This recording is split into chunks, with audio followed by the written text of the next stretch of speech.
Are you on your phone here too? I'm on my iPad. Oh, gotcha. Because you are condensed, like you're vertical, so you're square. Oh, hang on. Yeah, let me fix that. I don't like that. Yeah, I'm not a fan of that whole thing. Yeah. To be honest, A quarter of the size of mine. There you go. Now we're the same size. Yeah. There we go. Yeah. Sometimes when I have meetings, I do it like that just so I can I'll just go like that. I got to figure out my lighting scenario, but I find with my room and the backlight when I do conference calls, which I do a lot of on a weekly basis, the lighting scenario, and there's my camera.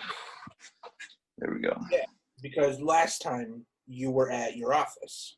Exactly, yeah. On my computer too, but the computer audio hasn't been great. So I happen to get an iPad. You know, I'm not really an iPad guy, an Apple guy, but iPad is so good for things like what we do at church from multimedia. It just works so well. I just been enjoying the iPad. Absolutely. I've never experienced an iPad. Oh, really? I've fiddled with one only a handful of times. Gotcha. No, I bought something from Amazon that I thought was an iPad, but it ended up just being an Amazon only. Right. So It was. That's so funny. I love that. Totally see that buying an iPad and tablet thinking it's an iPad, but no, that's not going to perform like an iPad at all. Not at all, dude. It restricted me so much from anything 100%, man. that I needed it for. It wouldn't do anything. I asked it to.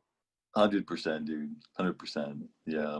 Not nearly as versatile. I mean, it's good for it's an Android operating system, so it's good for some stuff. But yeah, the iPad's actually really good. Surprising, it was only half the price of the Samsung. It's not the Pro version, right? So it's just an iPad, but I thought it'd be more expensive, but it's actually pretty durable. Again, it works with the camera system I have at yours, like just perfectly, a lot better than my phone did, Android. Great camera. So yeah, I got Jocelyn the Samsung Tab, and I got the iPad for the media stuff. And the Tab is just gorgeous. I mean, It's got amazing screen. Even the movies you watch on it are just sick, man. But the iPad's really functional and really durable, it seems. So far, I've been happy with it. Nice. Yeah. Yeah. My dad has something very similar. Something small, can't fit in a pocket, but it's not as big as an iPad. Yeah. Oh, gotcha. Yeah.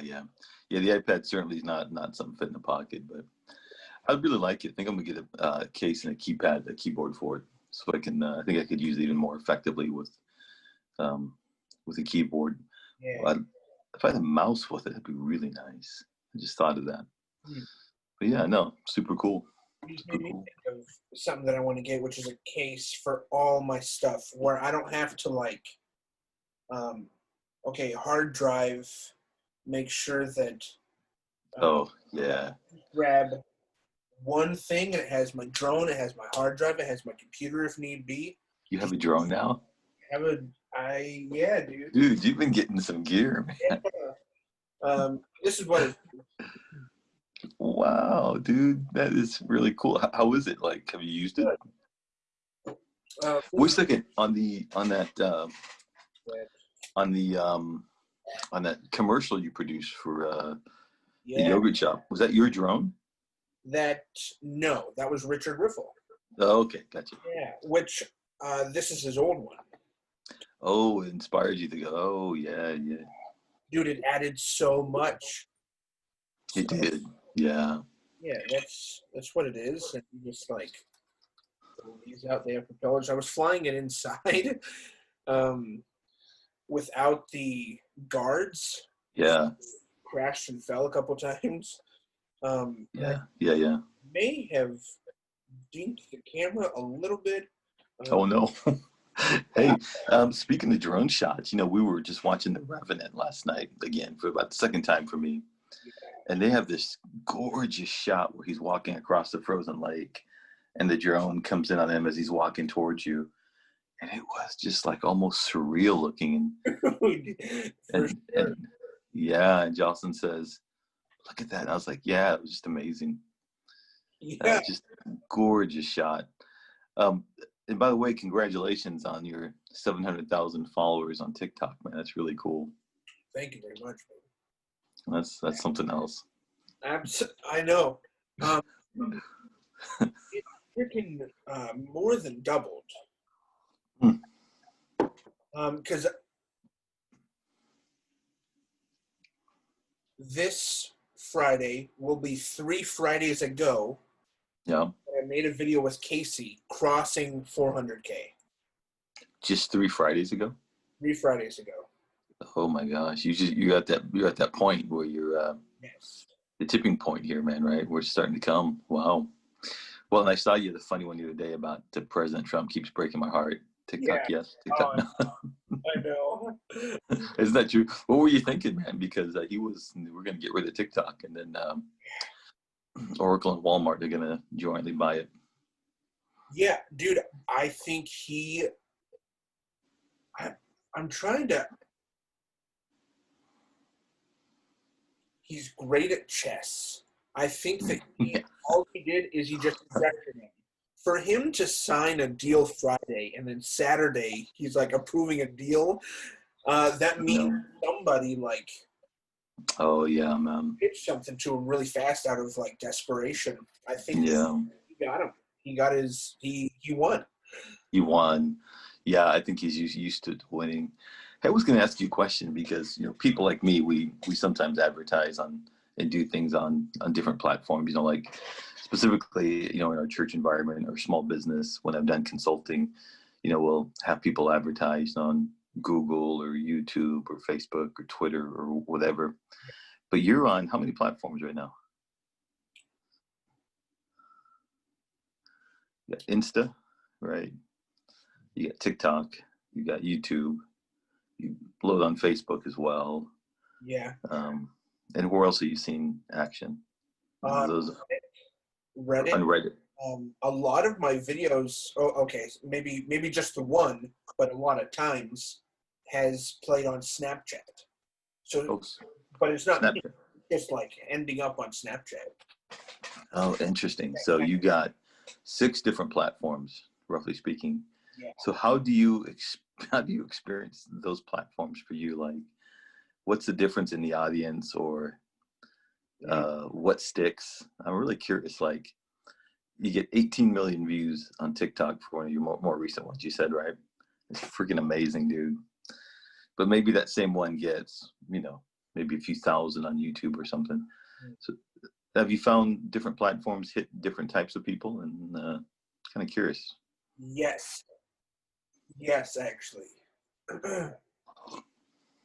I feel like the honor of a follow increases from TikTok to Instagram to YouTube. Oh, really? I think a subscribe is different than just a follow. Wow. So subscribe is better to you than a follow. Yes. Yeah. Oh, interesting. Follow is easy and it can be undone. But if I subscribe to something, and not everybody uses their media like mine, like me. Right. Yeah. In fact, I find that to be the case, like seriously. I think that I use social media just broadly in a different way than most people might, which frustrates me and frustrates me. I get frustrated with my circle. It's hard, isn't it? Because you and I have talked about this. Like you and I will watch a Joe Rogan clip end to end. Like we'll watch the full freaking 3-hour interview, right?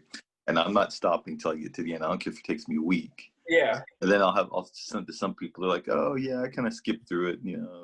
For about 2 minutes. It was really good. And I'm like, you have no idea what you're talking about. Yeah. I know. For Rogan recently, it's been less so. I'm not big into the change that he's made recently. I don't know because I didn't really follow Rogan until the last year, probably. Right. Knew about Right. it, really didn't. I didn't see any interest, and then I really got into it. But Well, you started doing it too, right? So all of a sudden you're like, yeah, man, if you're gonna watch a podcast, he's incredible. yeah, and I think that Howard Stern and Rogan are like Yes. the two people, maybe a few others, but that just free flow the conversation. You're totally in there. You do this. Yeah, you too. I think we're all kind of in that. Yeah. We love that, just flowing back and forth. Yeah. I love the unprepared approach. Yes. Interview. It's just a conversation. I don't even call it an interview. Right. That's a good point. Not really an interview, is it? It's just more of conversation. Yeah. Yeah, that's really good, dude. I like that. Yeah. So yeah, Rogan, he made that deal for like $100 million, and I think that put some pressure on him. I think his content's still good, but he issued an apology a couple days ago, which was a little unusual. I mean, he did get it wrong, right? I think he was mistaken about what he said, but I think what bothered me was that he was kind of forced into it by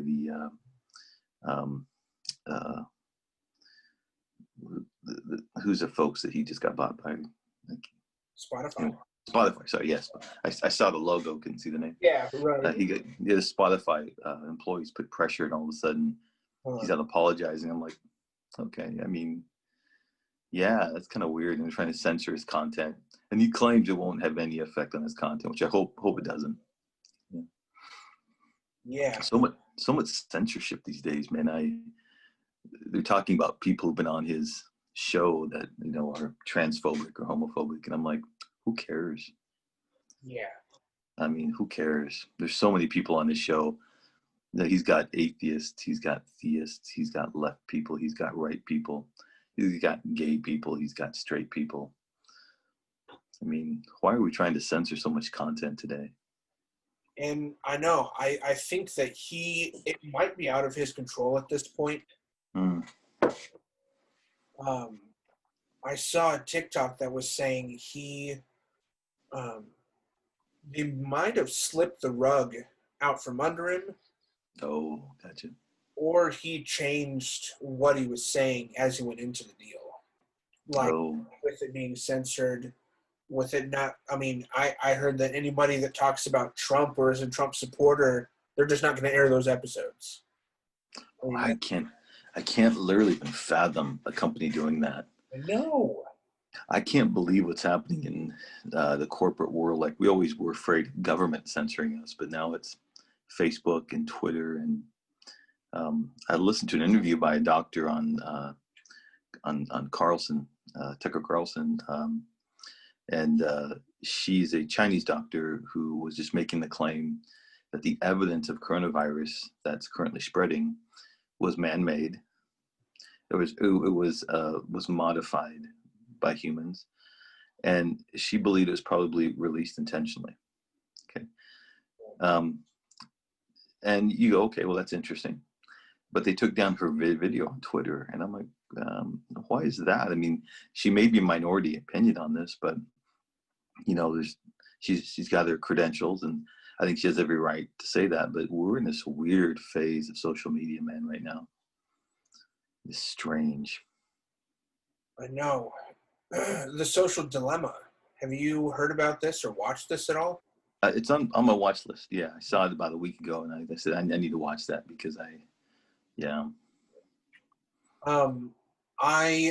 had heard about it and then finally decided to watch it. Probably like a 3.5 out of 5. From the filmmaking aspect, I think that they were fairly new filmmakers. Okay. So I found a lot of their information to just be like, okay, you just said that 3 times, but different each way, and that was my biggest critique. But what they discuss is but what they're discussing is like, you go, oh wow, yeah, gotcha. Yeah, it is kind of, when you think about what they're collecting, what they know about you is, in all the companies. I mean, I think Google might be highlighted in there from like, I could tell, but It's crazy. And I like what Andrew Yang was saying, actually, when he was running for president. He said, look, if companies are going to make money off your data, they should pay you for it.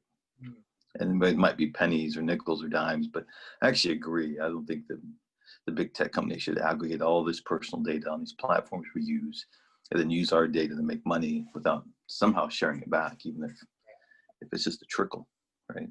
Dude, I would hope for Andrew Yang. I don't know how you feel about him, but I would too. Yeah. Yeah. I think that he's young enough. He brings this like new energy to watch him on an interview or a podcast. He's like cracking jokes or laughing at goofy stuff. No. Like it was good. Yeah. I would have enjoyed him as a VP, I think, if I put him with somebody with a little more political tenure. Yeah. And then see him as a president in 8 years. I would have been on board with that. I don't know why the Democrats didn't go in a direction. That would have been really innovative. He's really open-hearted, open-minded, super smart, gets technology. And you look at Biden and Trump, you're just like, oh, geez. Yeah. These guys at a different level, you know. Yeah. There were a couple of Democratic candidates I would have really enjoyed seeing in the race. I don't know what we're going to do, man. This is a tough vote for me. I got Trump on one hand and Biden on the other, or Kamala maybe is what you're really thinking, you know. But yeah, how much credence do you give that theory of Biden being elected and then stepping down? Do you see that? I don't see him stepping down, but I don't see him functioning very well for 8 years if he gets elected. I really think if you vote for Biden, you're voting for Harris in my mind. If I was to vote that direction, I would not be voting for him. Yeah. I'd be hoping or expecting him to become inept or incompetent enough where he can't function, or, you know, physical, you know, he can't do it, and then she becomes president.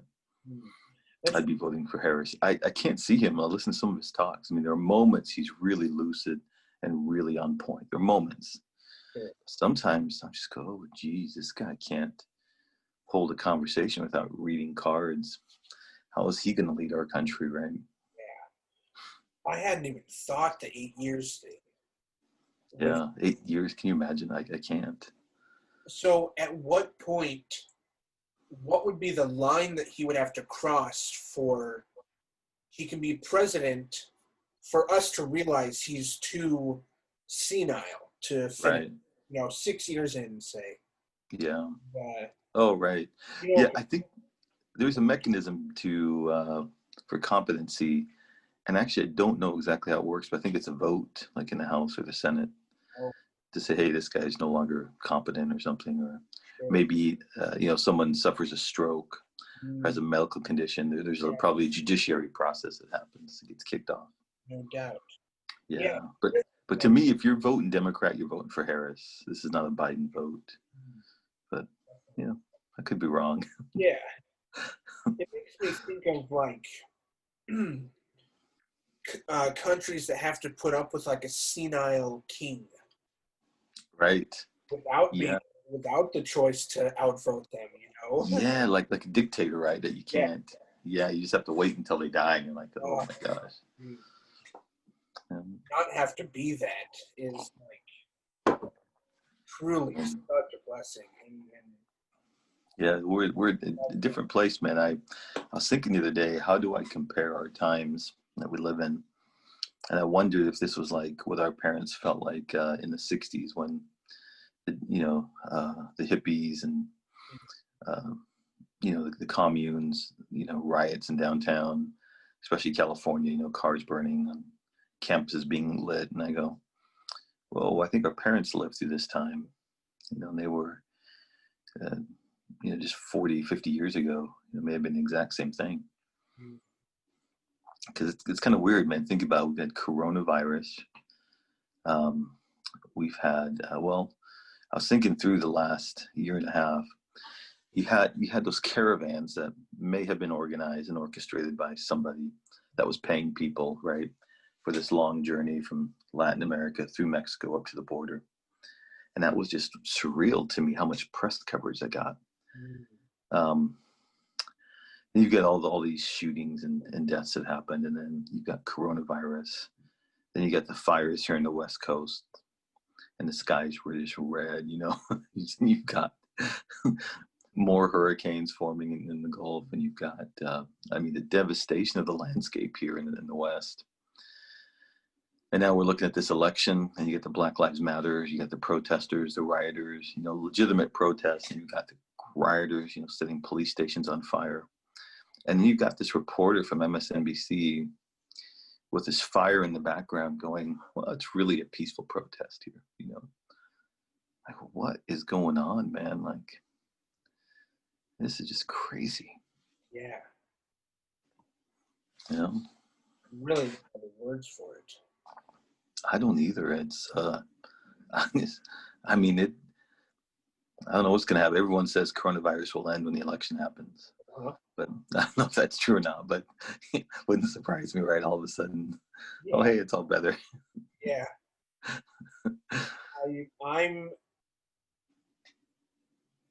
I think that into 2021, this stuff will just keep rolling. You think? People are like, oh, 2020, I'm so over 2020, but what makes us think that 2021 is going to be any better? Any better, right? It could be 4 years of okay, 2020 was like the top. 2021 has been like, okay, now shit's hitting the fan for our country. Oh my gosh, yeah. Yeah, my hope, and thanks for saying that, because I was hoping that the end of 2020, whether whoever won the election, that we would start to see things die down, kids go back to the classroom, restrictions on masks lifted, social distancing, you know, especially because the science isn't really supporting the masks. I mean, at least what I'm reading, greatly. There seems to be a little efficacy, but not much. But all of this, I mean, humans need humans. We need touch. We need to interact. And all this social distancing and no contact is really detrimental to us as people, man. And I was really hoping by the end of this year that would all just kind of calm down and go away. But watch, you're right. We'll probably have another coronavirus from China come and ravage the country. Right. The vaccine worries me. Oh, the vaccine. Yeah, that's a possibility. We'll into that and watch that be like devastating. Yeah. Right. You can see a vaccine kind of backfire, right? Potentially. If it's not done right. Yeah. Oh, geez, dude. That'd be horrible. Yeah. Wouldn't like it. Yeah, we live in strange times, bro. Literally, this in my life is probably the most, 2011, 2001, September 11th was a tough year. I feel like this probably in aggregate tops that for the sheer kind of insanity that's happening, right? Globally. Yeah. Yeah, it's something else, dude. It's something else. Yeah. I know. But like proceeding forward, I guess, because our future is up in the air, but I have to move forward with my chosen career path as if nothing is happening. You know? You're right. All those kind of like life things that you have to do, you still have to figure out how to do them, right? And speaking of life things, dude, yeah, your presence online is really going great, man. That's just something else, dude. You start a little income from that little cheddar. Right? Yeah, I know. So good, man. When did you start to see that break?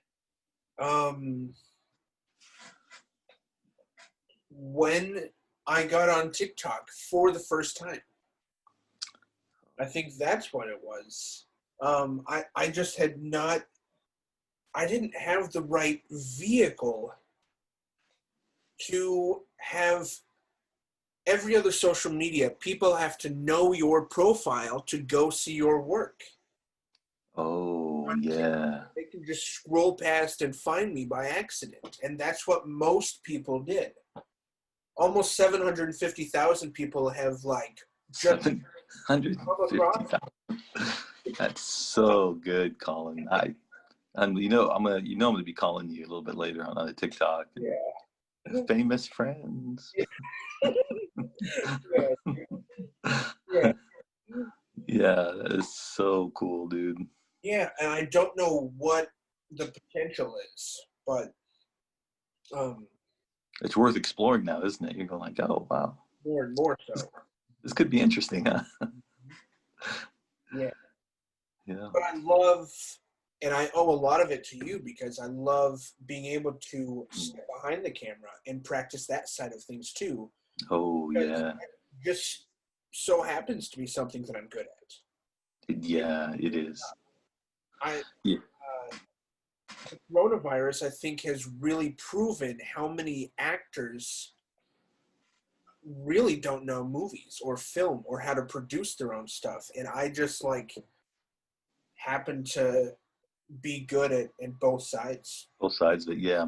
And to anyone listening that may not know, let's just shout out to the Salem Roundtable and some of the, you should look at some of the, especially the interview you did last time that we had in the auditorium where we're talking about the pole jams. I mean, some of your shots there and that you got really creative in that talk I had with David. I love some of those little quirky shots that you took with Yeah, the hands and just, it was just really cool way to do an interview. Like it wasn't a traditional look. And I was like, wow, that is really creative. totally. Even despite all the issues that happened that day. Despite all the issues. Yeah, we were at the card space. We were, Yeah, yeah. yeah. Um, oh, I was gonna say that even our last episode on here, what if we shared it? What if we just did uploaded this to Roundtable too? Oh, we, we totally should. Yeah, We should totally load this up to the round table. I would totally share this episode and The previous one as well. because you're a repeat. You're my Oh, we should totally do that. Yeah. yeah. How did we not think about this? I don't know. The founders of the round table have a podcast and we don't load it up on the round table. I know. Yeah. Wow. That's good, dude. That's really good. I'm excited for Saturday. Oh, yeah. We'll find out about the interview, but me too. It'll be a good panel to be on. I think it'd be good for us to have some exploratory conversations around race relations in a church context. Yeah. Really cool.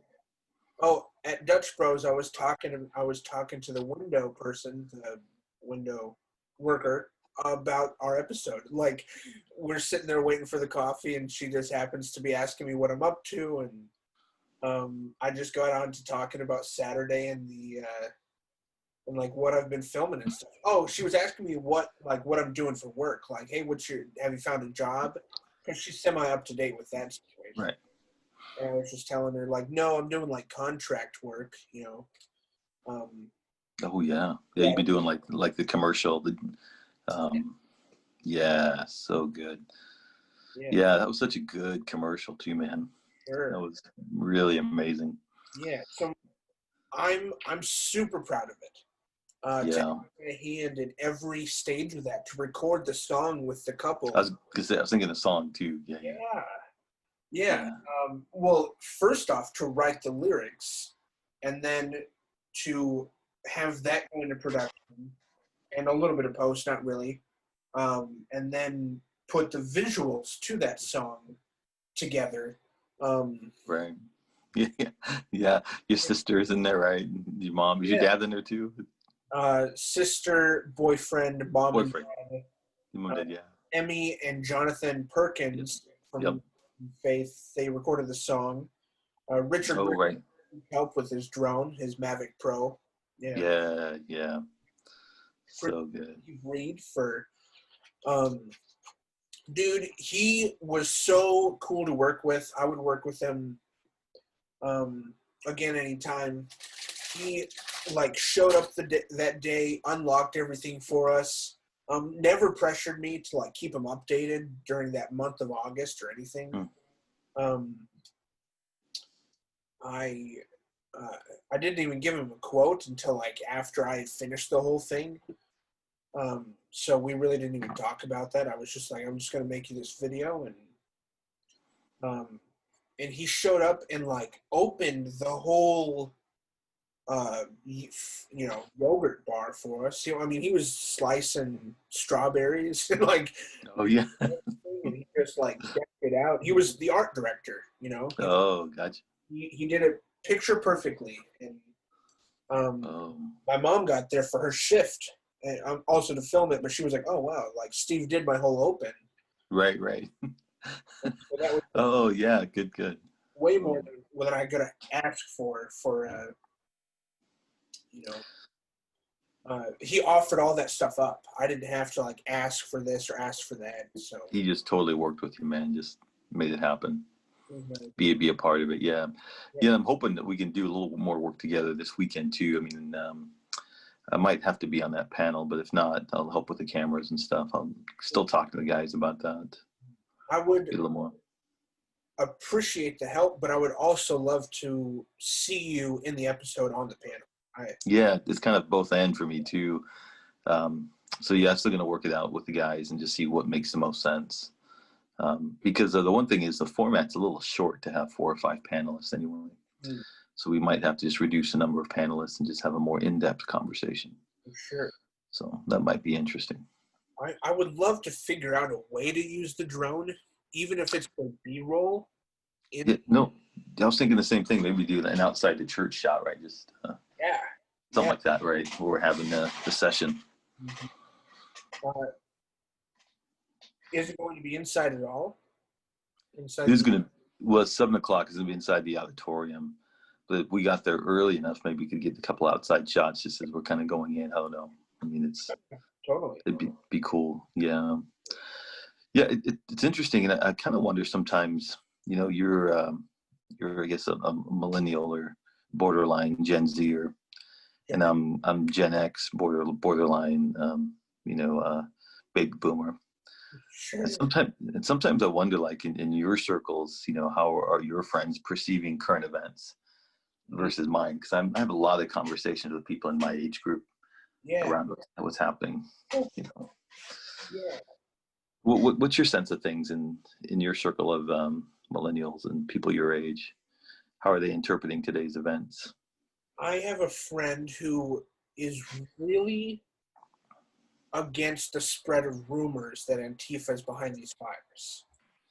Sharing on Facebook about it, giving pretty stern messages, captions or whatever, statuses about it, and he's even totally disregarded Joe Rogan since Joe Rogan's fib. Mm. I kind of couldn't believe it, but I have friends who feel very, very strongly about BLM, about the left side, film school friends, teachers. So it varies because over here, it's interesting. My Michigan friends are a lot more that side of things. And Mm. but over here, it's very conservative. Oh, leans more towards uh, not so much the BLM or the protester side. Yeah. Oh, interesting. Yeah. Wow. Even Christians. Yeah. I hadn't really experienced like conservative Christianity versus a more liberal Christianity. Yeah. That's Right. super interesting. It's different, isn't it? Yeah. You just kind of, yeah, when you sit in those places where you have, Christian friends on both sides, those who are really liberal and follow Jesus, and those who are really conservative follow Jesus, and you go, especially if you grew up in a really conservative environment, you don't even know that the other ones exist, right? Right. On both sides, I suppose, right? And my school Yeah. was full of that. My school was full of both sides. Mm, And I was able to connect with both. definitely, you could, yeah. Yeah. I noticed that the liberal ones were, it was just an observation I made that they were a little bit lukewarm when it came to their Christianity and church attendance. Gotcha. But then I had other friends who went every Sunday and Every Sunday. and, yeah. Yeah, Yeah, you find that for me, I find that my liberal friends are really passionate about BLM. Like, yeah, um, I'd say they're almost religious about it, like how important it is in their life, to kind of be on that. And that's okay. Like, I've had amazing conversations with them. Um, and with my conservative friends as well, just kind of going back and forth. But there is a different way that they hold that. I mean, um, the riots, the protests are generally from my friends on the left who are Christians are not super against it. They may be against the violence, but it feels a little tepid, like, yeah, the violence is wrong, but dang it, no justice, no peace, right? Kind of thing. And I went to a rally, actually. I went to Juneteenth here. That yeah, was a really good experience for me to hear that, to be there, to hear the stories, to march in the streets. And for that sure. was good. I'd do that again too. That was really solid for me. I was wondering how that experience was for you because I remember seeing pictures and video or just video, and I was like, oh, I was on the Statesman Journal, man. If you look at the Statesman Journal, they have a picture of me in the front. I'm like right in that oh, scene, dude, like, and I look mad. My arms across, got my mask oh, on. I had no idea. I don't think I was angry, but I look angry. Oh, Yeah. I'll have to find So that. I had mixed emotions there. Thanks for asking, actually, because I didn't get a chance to talk with you about this much. But my sense was, um, it was a little disorganized. The rally was, but okay, that's fine. It's a rally.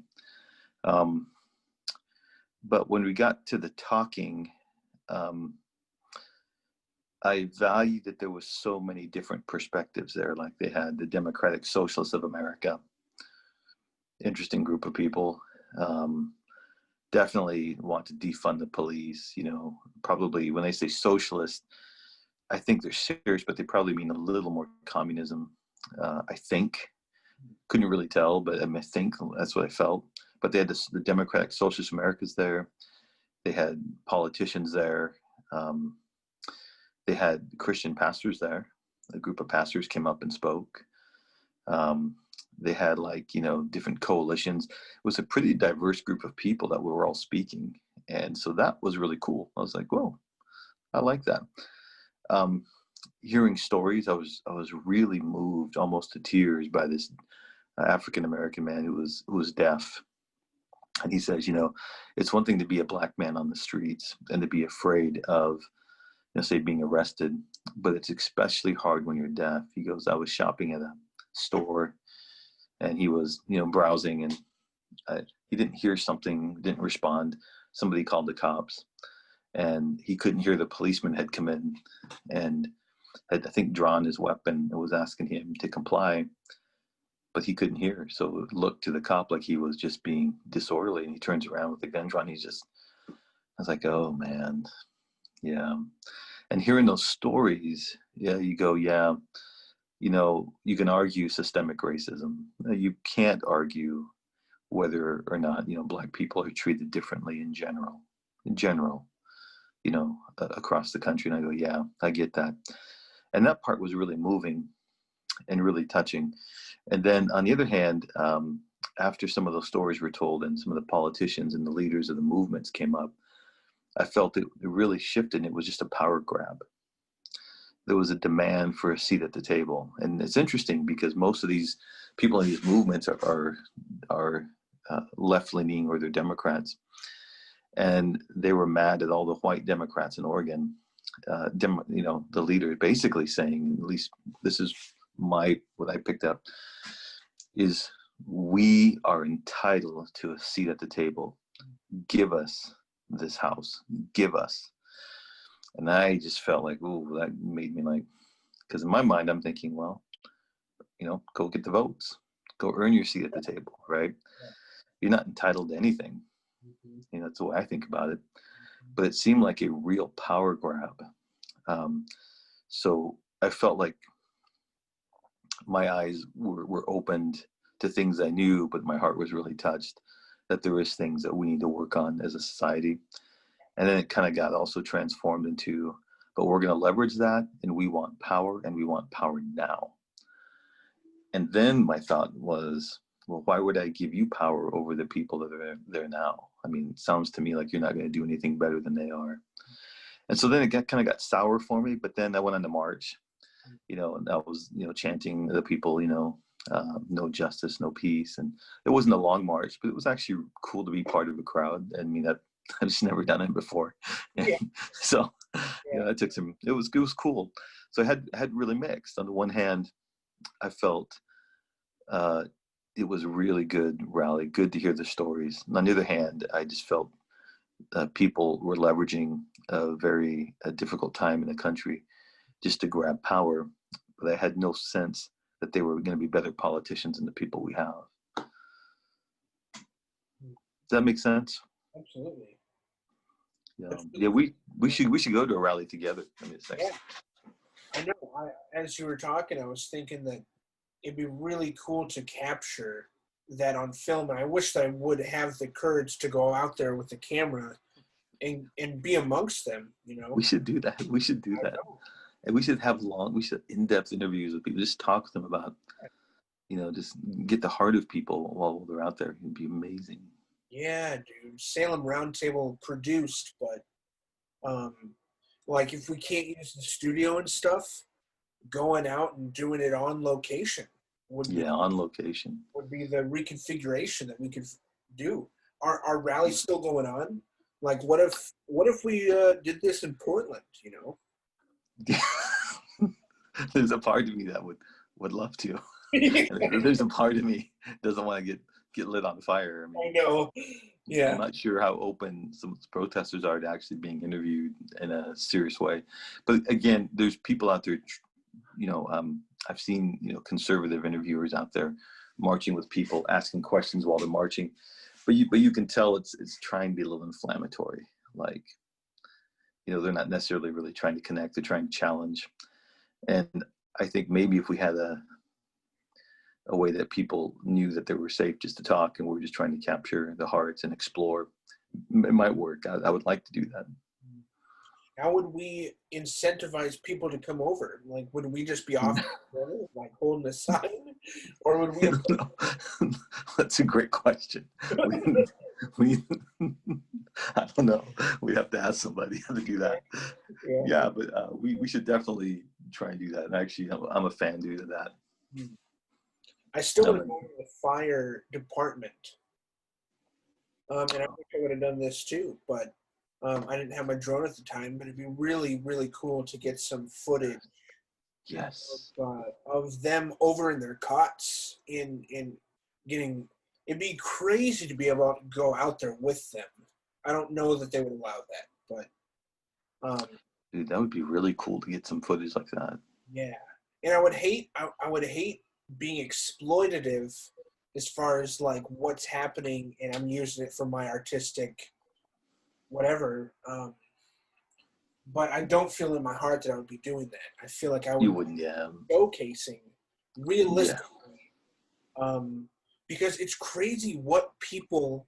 Okay, for example, my dad had never been on a movie set ever, and then he comes to film school, and he was on film on the set during the trip while we were filming it. Oh, wow. In fact, during the slap, my dad ruined a few takes because he gasped. You never told me that before. Yeah. He gasped. Wait a second. So the slap was actually on the set? Yeah. Yeah. So that room wasn't like someone's house, or? That was my house. Okay, it was house. Oh, when you say set, it wasn't like in a studio, but no. You made that room your set, and yes. He was there watching the production. Yeah. He's behind us, and there was like a slap, and my dad goes, or there was one time he slapped, and my dad goes, with his tongue. It still ruins audio. You can't help but react, right? Right. Yeah. Oh my gosh. Which said a lot to him right. About his person and his reaction towards that type of violence, which is great. You were saying in one of our previous talks that she actually got slapped. Like she was saying, "No, let's do this. All right, let's." And it was more than one take, right? She's like, it was like 14 takes. Yeah. Well, she got slapped 14 times. It was split into 2 days, yeah, but. Oh, Wow. Did she have any damage from that? Like she bleed at all? Did you just No, find a way to do it where? she asked for a break at Yeah. one point, and we got some ice for her. I think she might have been bruised a little bit, but It just seems kind of funny, man. never took into consideration how the school would view that, you know, Yeah. or or the parents or anything. Hmm. It's really interesting growing into being 25 now, viewing myself at Compass at 19, younger than Right. me, which is like, I can't even fathom that thought yet. Because I look at Carmen and I still view her as younger than me when I was at Yep. Compass, but no, she's a year older. A year older. Yeah. Yeah, it's been quite an interesting journey for your life, man. That brought you back in town and, back to Oregon and doing what you're doing now. But it really feels like you're in a transitional space right now. And it's not entirely certain what's next, but it's a good space. Yes. It's really cool, man. Yeah. I can't be more thankful that you're here for it, to experience it, that you care at all for it, you know? Oh, yeah, dude. I really, Absolutely. yeah, that alone is really, it means a lot. Yeah, thanks, bro. You too, man. Love. No doubt. Absolutely. It's been good to watch and seeing your creativity, on both sides of the camera. I mean, Yeah. if anybody watches this and doesn't follow you on TikTok or Yeah. Instagram or YouTube, Yeah. it's time. It's time. Yeah. There's a lot you have out there. You have a lot of great material you're pushing out, which is really cool. For sure. Very short form comedy and long form realism, you know? Yeah, your short form is just amazing, man. I'm loving some of those 60 seconds. 60 seconds. Sorry, my wife said hello to me. So yeah, you're the stuff you're putting out on TikTok is just the short stuff, man. Even on YouTube, those 60-second clips of Pipe Reels doing Yeah. the robbery, Corona robbery. Oh, that was so much fun. That was so good. I'm loving that. I want to. This is the first podcast I've done in a while. I've slowed down, but I'm still maintained since my surgery. I've done 3 or 4, Yep. 4 since my surgery, which is nice. And as many people that are trafficking to my YouTube right now, the podcasts aren't being viewed, which is unfortunate. They're more Yeah. in short form. I think a lot of them come from TikTok, and TikTok viewers, kind of going back to your earlier question, TikTok viewers are much different than YouTube. I don't think they're going to stick around for very long. Yeah, I agree with that. Yeah, I've gotten kind of to a place where I think podcasts are. You get to a place like Rogan, where you have the kind of people he has on there. They're going to have a draw, right? When you bring Elon Musk on, I mean, geez, right? Mm-hmm. But I think the stuff that we're doing has efficacy to a targeted audience. But yeah, I wouldn't be discouraged by the numbers. I mean, I also think there's developing of the artistic, process and learning the conversations, because I know watching some of the interviews that you filmed for me, like in Pole Jams or me and David, every time I watch them, I think the highest maybe has like 100 views. And but when I watch them, I go, oh, I could do that better. Like, Sure. oh, that was a really good interview.